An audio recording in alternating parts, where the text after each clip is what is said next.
राधे राधे दोस्तों, आप सभी का स्वागत है मेरे इस वीडियो में। आज के वीडियो की शुरुआत करते हैं रामचरितमानस के इस श्लोक से, जो लंका कांड से लिया गया है। और विभीषण जी की ये वाणी है, वो राम जी के लिए इसको कह रहे हैं। चलो फिर आज कुछ अच्छा और नया सीखते हैं। विप्र धेनु सुर संतहित लीन ही मनुज अवतार। आपने ब्राह्मण, गौ और देवता, साधु संतों की रक्षा के लिए मनुष्य शरीर धारण किया है। आपका शरीर तो माया से बना जरूर है, मनुष्य शरीर, तो आप गुणातीत है, आप भगवान है, आप अंतर्यामी है। आज की कथा फिर शुरू करते हैं। भगवान शिव ने एक बार मन बनाया कि वो धरती पर ब्राह्मण करने जाएंगे, तो माता पार्वती ने कहा मैं भी चलती हूँ। तो उन्होंने कहा ठीक है चलो। पहले वो एक अभक्त के घर गए, जिसके जो बहुत धनी मानी था, 100 गायें उसके पास थी, और वो बाहर ही बैठा था अपनी खटिया पर, अपने आंगन में बैठा था। तो भगवान ब्राह्मण का भेष धर के चले गए थे। तो भगवान जैसे ही गए ब्राह्मण का भेष में, तो उन्होंने कहा भैया थोड़ा दूध मिलेगा।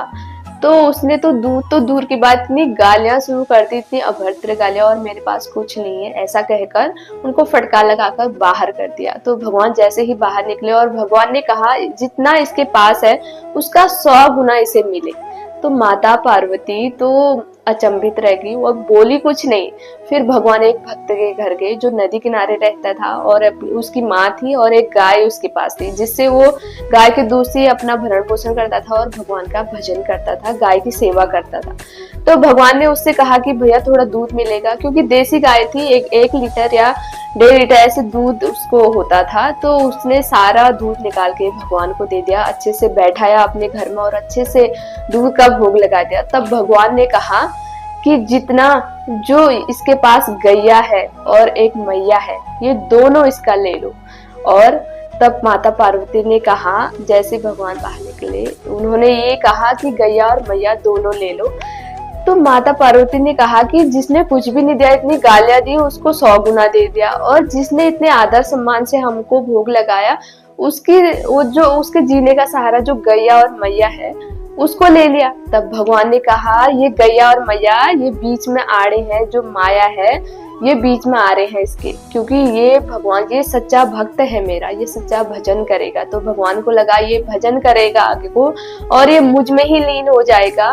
तो वो तो माया में फंसा है, वो एक ब्राह्मण का इतना अपमान कर रहा है, संतों का इतना अपमान कर रहा है, तो उसको क्या करूं भक्त बनाकर। तो भगवान ने कहा वो उसी माया में फंसता रहे और अनेक नरकों में भटकता रहे।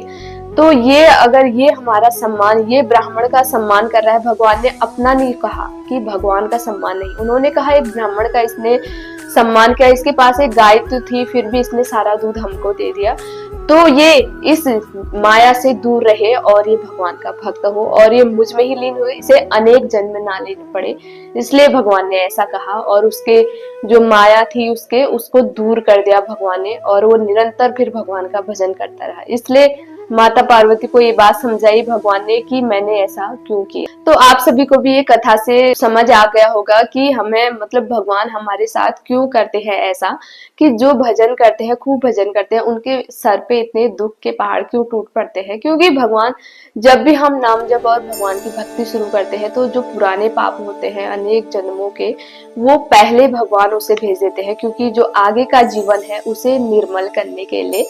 क्योंकि जो इसी माया में फंसते हैं, निरंतर उनका सेम चलता रहता है, उनके जीवन में बदलाव नहीं आते, उनके जीवन में कोई बदलाव नहीं, वो निरंतर ऐसे चलते रहेंगे। जो माया में फंसे हुए हैं वो सदा ऐसे रहेंगे, और उनके पास खाने लायक भी होगा। तो भगवान ने उनको इसी माया में छोड़ा है। अगर हमारे पास भगवान की छोटी सी भी सीख आ रही है, तो उसे जरूर ग्रहण करना चाहिए। तो आज की इस कथा से आपको क्या सीख मिली, जरूर कमेंट बॉक्स में शेयर करें, और चैनल को लाइक करें, शेयर करें, सब्सक्राइब करें। और फिर मिलते हैं नए वीडियो में, नई कथाओं के साथ, नई स्टोरी के साथ, नए विचारों के साथ। तब तक के लिए श्री राधे राधे बोलते रहे।